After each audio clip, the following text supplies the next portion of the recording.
Hello, good people of YouTube. Today I'm bringing you guys 5 premium ships that, in my opinion, just aren't worth the money anymore. Now, this can mean that they've been power crept, the game's just changed in such a way that they really just aren't worth it anymore, or whatever made them unique and worth spending the money. It's, kind of been negated over the years. So from that, you can gather that these are mostly going to be older premiums, and you are correct. There's only one new-ish premium on here, and it's not really even that new. I think it's about a year old now, but yeah, it sucks anytime a premium ship becomes out of the meta or power craft or anything because Wargaming is very hesitant to buff premium ships. It's been done before, but it's not like they buff them as often as they buff tech line ships, because a tech line ship, you know, they can change those willy-nilly because people haven't spent real money on them.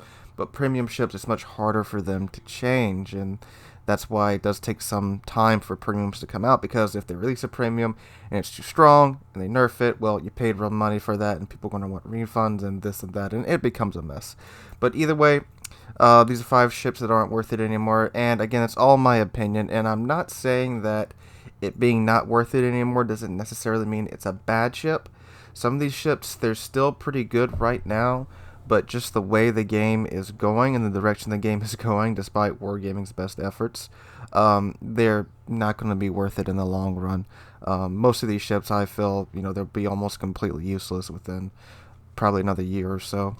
But anyway, let's go ahead and get started. Coming at number 5 is the Tier 8 Premium German aircraft carrier Graf Zeppelin. It won't be a video talking about premiums that you shouldn't buy without mentioning the Graf Zeppelin.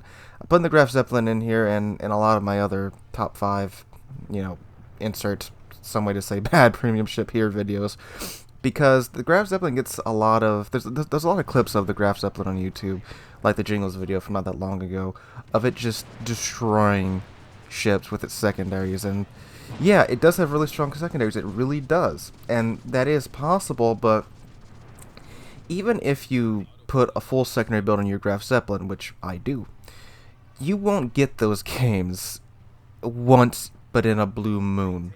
And I'm talking about, I think the last time I played Graf Zeppelin and really did work with my secondaries was that video that came out, God, 5-6 months ago, called Friendly Fire for Everybody. That was the last time I really was able to do work in my Graf Zeppelin, and that was right before the kind of deathball meta started to occur, where ships would just bunch up and just refuse to separate from each other for some reason in randoms. I mean, it was going on then, but it was before it got really bad like it is nowadays, where ships just, they all bunch up in a ball and they don't want to go anywhere, and that's happening in the clip you're watching now. And that's the other thing about Graf Zeppelin is, okay, so if you didn't get to use the secondaries, you still have aircraft to do your damage, and it is an aircraft carrier, so your aircraft should be your primary source of damage, right? Well, yeah, it should be, but Graf Zeppelin's not a very good carrier. Before the Indomitable got added, Graf Zeppelin was probably one of the worst carriers in the game, if not the worst, but I think Indomitable has taken that title over from the Graf Zeppelin. The planes, when Graf Zeppelin first came out, and boy is it a story, when it first came out pre-CV rework, it was not the ship that was shown to the CCs and what the CCs showed the masses. It was not that ship. It was a much different ship and a much worse ship. Then it got taken back, and Wargaming said, okay, we're going to fix it. And then the CV rework happened, then it came out, and when it was released post-CV rework, it was okay. Was it great? Was it terrible? It was okay. I bought it because it was a aircraft carrier with really good secondaries, and that sounded pretty memey to me, and I wanted to try it. And then they changed this and that. The global speed nerf to the planes happened, and that was just a sledgehammer to the face for Graf Zeppelin, because the gimmick with Graf Zeppelin's planes is they're not very sturdy planes. They have some of the lowest amount of hit points for Tier 8, but they were extremely fast, so you could get in, drop your strike, and get out. And, you'd lose a couple planes, but you would have enough to have a steady supply of planes throughout the match. But when that speed nerf happened, the planes are much slower, much more of them get shot down now. Graf Zeppelin is one of the few carriers that a single ship can just entirely just blender a squadron and kill them all in one run. It's crazy how weak these planes are, and how Wargaming hasn't done much to buff them. And this is the carrier I've played the most, and I'm not saying I'm a good aircraft carrier player, but in Graf Zeppelin, I can maybe do 75 to 80k damage, on average if it's a good game. And this situation doesn't happen, what you're seeing on screen, where all the ships bunch up, and then you can't touch that. Enterprise can touch that, and a couple other tier 8s can touch that. Lexington can. Graf Zeppelin can't touch that. You got to find that one or two ships that are just off and by themselves to bully. That's what you got to do in Graf Zeppelin. And when you get games like this, even though you're top tier, you can't touch any of that. And only if you do get up to tier 10, God help you in Graf Zeppelin, because that is rough. All right, anyway, moving on to number 4, we have the West Virginia 1941. So, again, another interesting premium ship with quite the backstory to it. So, West Virginia 1941. It's called West Virginia 1941 because Wargaming said, okay, we'll add in the post-Pearl Harbor refit West Virginia at a later date. So they put the date behind the West Virginia's name. And this is essentially a Colorado, because West Virginia was a Colorado class. It's an A-hole Colorado down tier to tier 6. That's all it is. So the gimmick is, okay, you're a tier 6 battleship with 16-inch guns, but you are the A-hole Colorado, so your armor is relatively weak, but still you have 16-inch guns at tier 6. And when it came out, sure, it was a good trade-off. You have 16-inch guns at tier 6.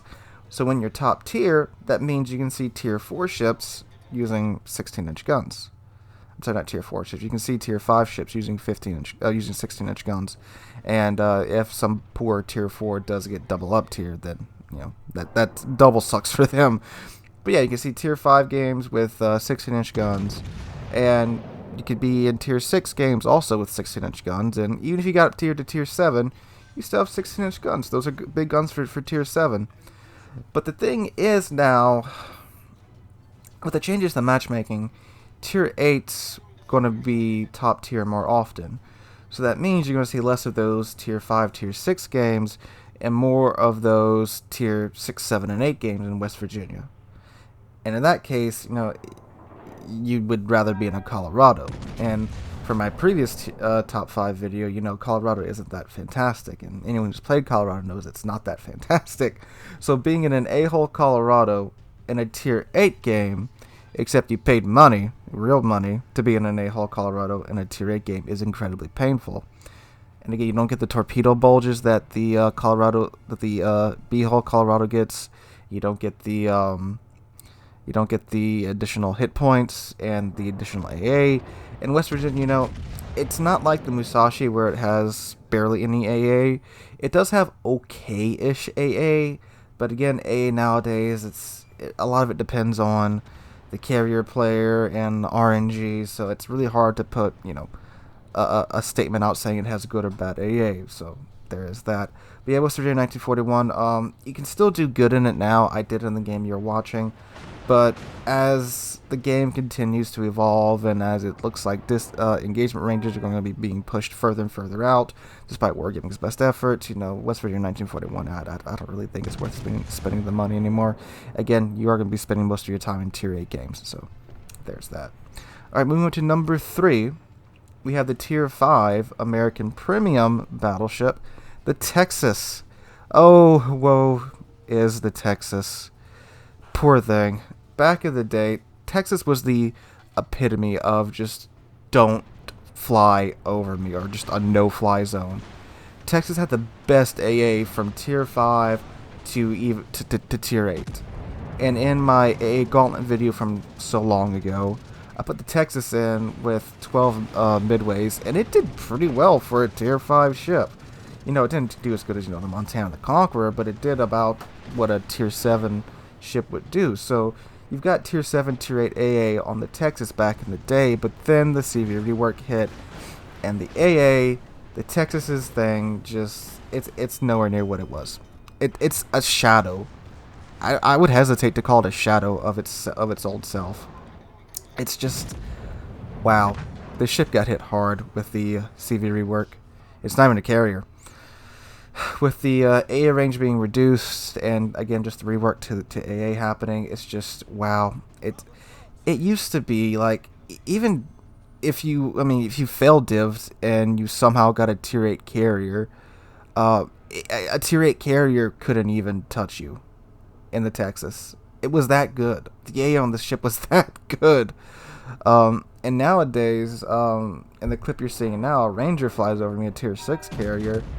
He only loses like 4 planes before you touch the edge of these Texas's AA bubble, and your planes just cease to exist. It used to be that good, and you guys who were here before this CV rework, you know this, but you newer players, I mean, just go look up some old clips of the Texas just shredding planes. Just carriers avoided it. It was that good. You just didn't go near a Texas or anything around it. And it was great for team play because, yeah, you all group up with the Texas if you're in a carrier game and you push, and you'd be good from the carrier. I mean, the carriers really, really, really wanted you. They could get a couple strikes off, but, they would lose most of their planes in the process. And this is back when losing planes hurt a lot more than it does nowadays. But, yeah, poor Texas. Again, I wouldn't recommend you spend your money on this because at this point, you might as well get the New York with the slightly better stats and gun range and all that fancy stuff. But, yeah, Texas really just, wow, poor ship, poor Texas. Alright, moving on to number 2, we have the Tier 8 British battleship, the Vanguard. So the Vanguard, it's another ship who right now is still an okay ship in my mind. When Vanguard first got released, it was really, split opinion upon, okay, yeah, it's a pretty good battleship, and no, it's not a good battleship. Vanguard plays like a heavy cruiser. It's a really quick battleship with an amazing rudder shift.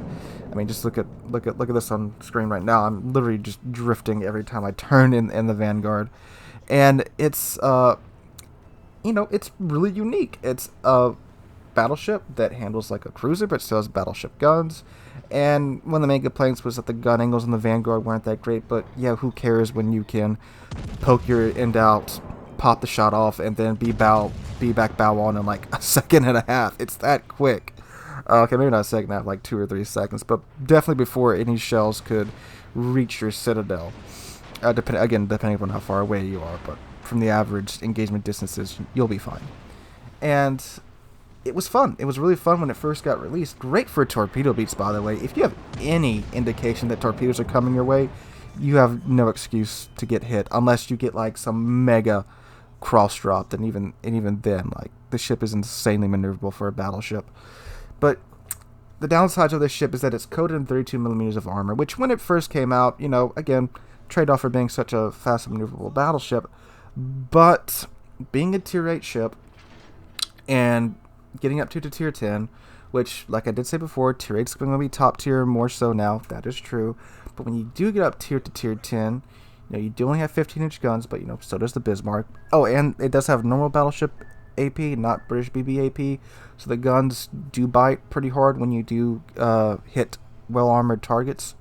But when you get up to tier 10, and all the HE spammy cruisers up there, and even, they're slowly adding in more at other tiers too, just being coated in 32 millimeters of armor, it's gonna suck. It sucks real hard. And again, a thing about the Vanguard was it had good AA, but nowadays, again, what is AA? So it still has okay AA, not like it used to, but I mean, in my opinion, it's still a decent ship.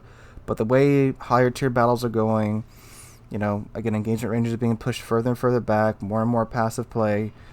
It is sad that a maneuverable battleship like Vanguard isn't as good as it used to be. And again, I wouldn't spend money on it, even though I do really like Vanguard. But I do think Vanguard will be a pretty good battleship to use once the subs go into the live random matches because of its rudder shift time.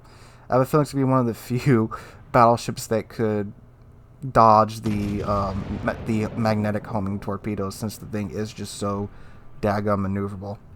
Alright, before we get to number 1, we have an honorable mention, which is the Tier 7 Premium American Cruiser, the Atlanta. I mentioned this in my Power Creep video, and that's why I'm mentioning it again here. Atlanta's been one of the hardest hit cruisers with all these changes, with the CV rework and the AA changes, and then the IFHE rework and the changes in the IFHE mechanics. Atlanta, again, it's nowhere near the ship that it used to be. And even playing Atlanta before the rework, well, heck, even after the CV rework, before the IFHE rework, I could play Atlanta. Me, not the best cruiser player ever. I'm okay in heavy cruisers, but light cruisers, I'm still working on that. I could play Atlanta and do like an easy 80, 90k damage game, easy. And if I was really good a match, if I really got my concentration together, I could easily pass 100,000 damage. But nowadays, it's you're completely reliant upon RNG with your fire starting, and again, without IFHE, you're not going to be pinning a lot of targets, and without the Soviet ballistics that a ship like the Smolensk gets. Aiming in Atlanta isn't easy for those of you that have never played American ships and have never had to use American shell velocities. It sucks to aim. It really does. But used to, when you got it dialed in and you got and you were nailing targets, it would pay off. But now, no, you have to put in so much work now with Atlanta for so little reward, it feels like. And Atlanta and Flint, I really do feel like they need to kind of rework themselves, because they depend upon mechanics that have been just vastly changed in the past year, and they need some love. They really do. Alright, moving on to our numero uno ship. That's number 1 for all you non-Spanish speakers, and I think I actually said name instead of number. But anyway, the Tier 6 Premium German cruiser Graf Spee. So Graf Spee is here for a couple of reasons. One, when it was released way back in the day, it was already kind of it's okay, but it's not fantastic.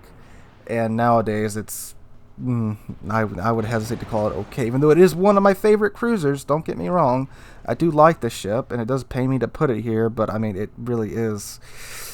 Wow, it's so outdated and so out of meta that it's kind of not funny.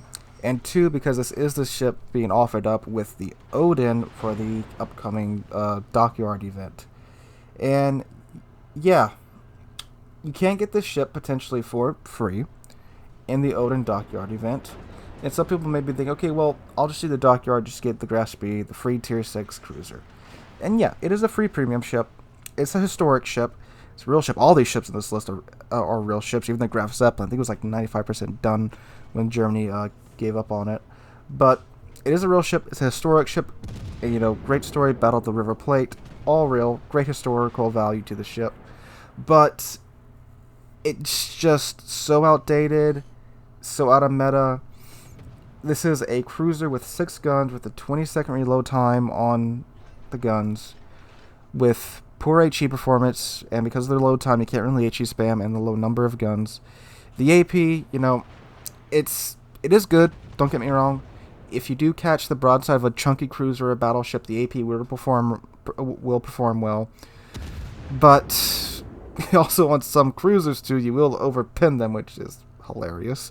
But that does happen.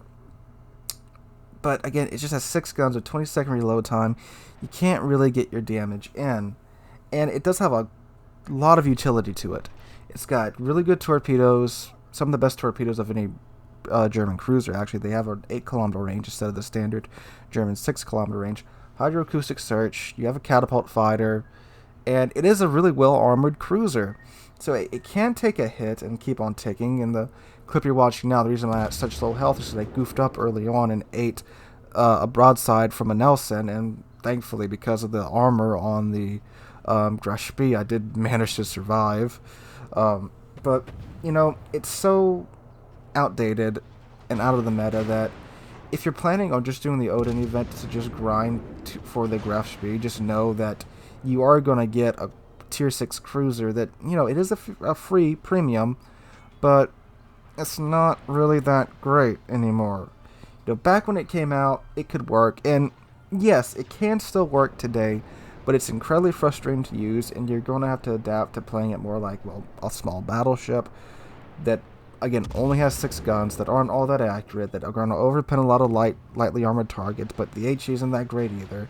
And, you can pin battleships, but they have to be broadside, and they can't be angled, and all this other stuff. Again, and a lot of that depends on what you're shooting at, but it's just not that good of a ship anymore. And I really wouldn't recommend you spending money on it. Again, if you grind it for free in the Odin event, that's great. Again, just know it's not that great of a cruiser anymore, guys. And it's sad to say, because, again, it's a real ship. And it's sad, too. I'm just realizing this, too. And I just said it like 2 minutes ago. All these ships were real historical ships. And they're all just outdated or out of the meta, or they will be in the near future if the game continues to go in the direction that it's going in. And, you know, I really do think Wargaming should look at some of these ships and say, you know, okay, it's an old ship that relied on these mechanics, which we've changed, so there needs to be some type of compensation to the ship, or maybe offer up a refund for some of these ships too. Because again, like the text says, it's AA is a joke now compared to what it used to be. You know, even though it does have okay AA now, it's just that the range is so small. And again, the Atlanta, the whole class of Atlanta and Flint almost got outdated just overnight with the IFHE rework, and the other ships as well. So anyway, guys, that's today's list. If you enjoyed the video, please drop a like, leave a comment, and subscribe. We are on our way to 15,000 subscribers. We're getting very close to passing 12,000 subscribers, which is crazy. I cannot thank you guys enough for that. Hope you guys are having a wonderful Monday, and I hope to catch you guys in the next one.